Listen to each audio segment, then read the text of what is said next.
one could sort of boil it down to saying the problem with critical theory on this level is it tends to reduce all human relationships to power and power struggles.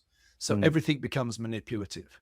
And it's one reason why you have this odd confluence in the early Frankfurt School of Marx and Nietzsche. We tend not to think of Karl Marx and Friedrich Nietzsche as particularly compatible thinkers. But what they share in common is this, a very, very cynical view of human relationships. And if you reduce, if you, let's say you reduce marriage to a form of chattel slavery, the man has his domestic slave for his sexual needs and his food needs and to produce him children to continue his line. If that's what you think of marriage, then of course the destruction of marriage becomes a good thing. It is the thing that liberates women.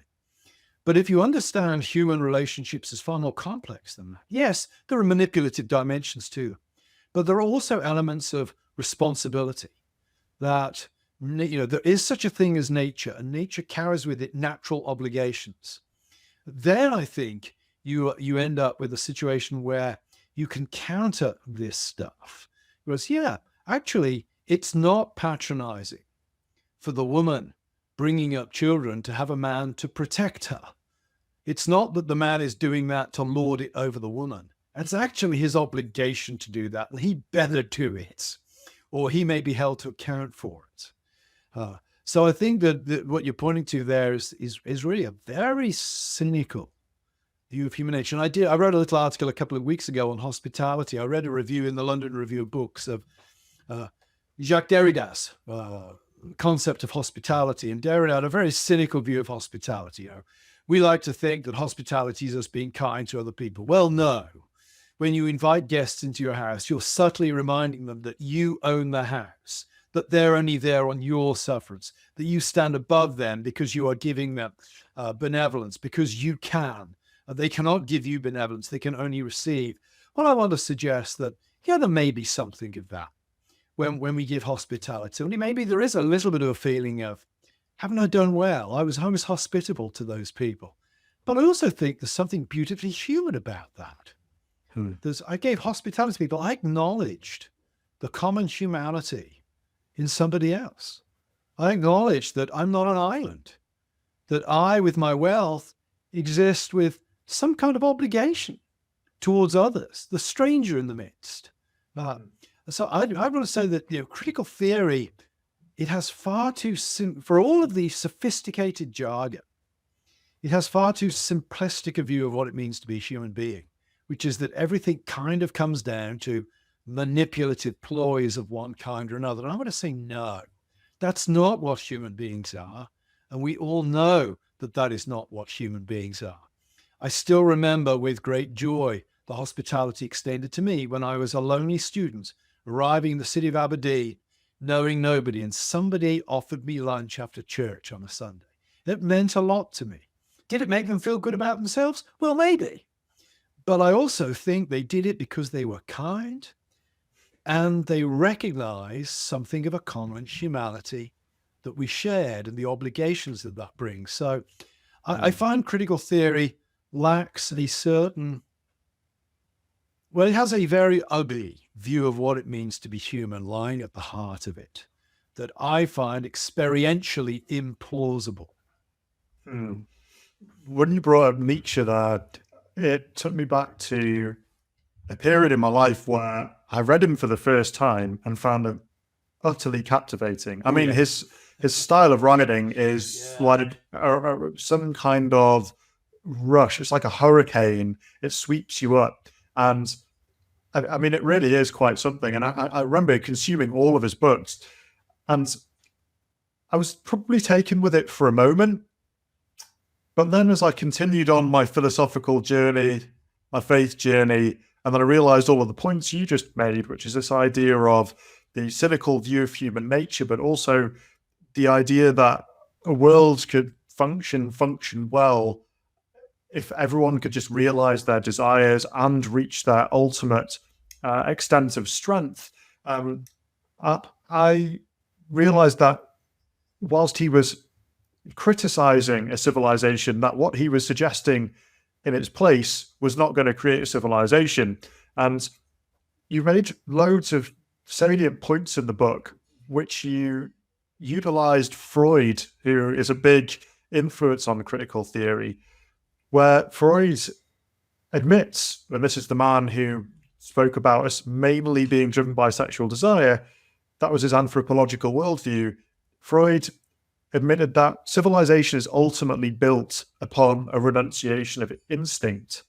And critical theory, as you point out, the Reichs of this world who wrote about the sexual revolution ultimately believe that, no, we're going to build on Freud, and we need to build a world where people can realize their sexual desire no matter what. And they boil human nature down to the point that they just believe that men only care about ejaculating. It doesn't actually matter where. And then they built on the de Beauvoir argument, which you brought up, which is their liberation for women is not women in the workplace, it's the abolishing of motherhood. Yeah. And then I look at the people who are adherents to this worldview, and it seems to me like they couldn't govern the world. I know this sounds like a really unfair thing to say, but I saw some images side by side on the internet of a march that took place in the UK on the weekend, which was called Unite the Kingdom. And it divided people across left and right, the usual lines. And there was one picture of a child who was about 8 years old, and she was wrapped in a St. George's flag. She had St. George's flags on her cheeks, and she was smiling. And on the other picture was a young lad of about the same age, and he was wearing swimming goggles, and he had an F off Nazis sign in his hand. And his mum had many piercings, pink hair, the internationally recognized haircut, which sounds unfair of me, but it's true to say, shaved down the sides. And the interviewer said, "What do you make of your son's sign?" And she said, "Well, I couldn't put it better myself. We want all Nazis to F off." And I wonder who's going to grow up to be the more stable, contributory citizen to society. And this idea that we can go around realizing our sexual desire all goes back to the point of, if you really care about women, then you can't just promote this worldview, because it's going to come back and bite them. We're going to lead to a dissolution of the world. I don't. You must see it all the time in the university system.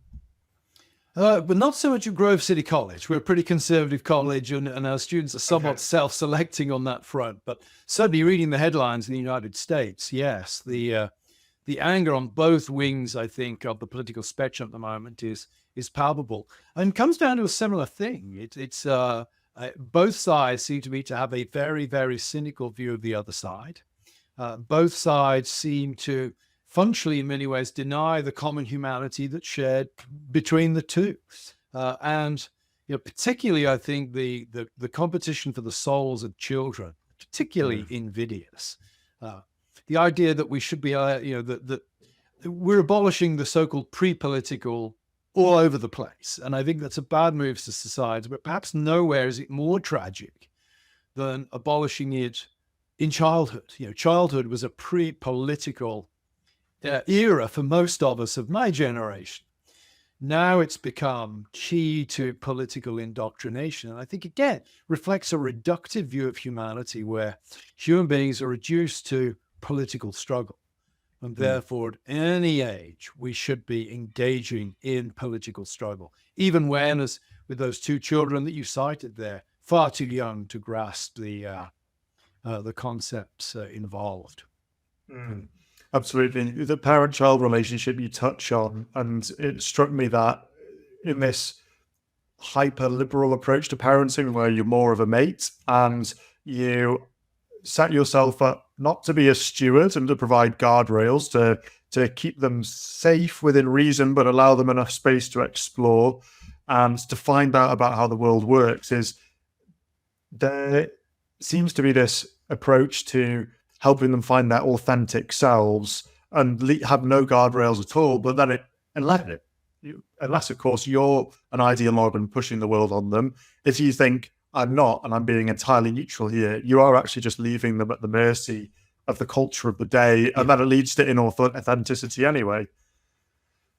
Now the worldview is the dominant one.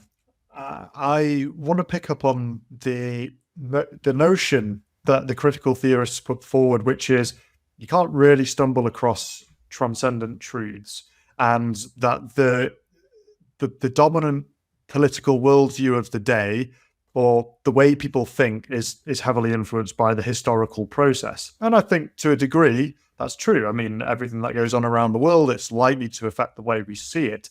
But now that this is the worldview that everyone's stewing in,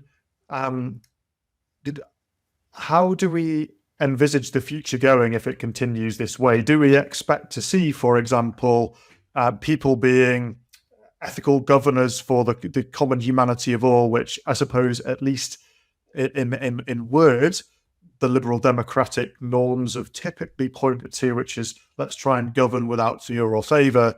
Or do you see there being a much more fragmented future ahead of us when they come and get the levers on power?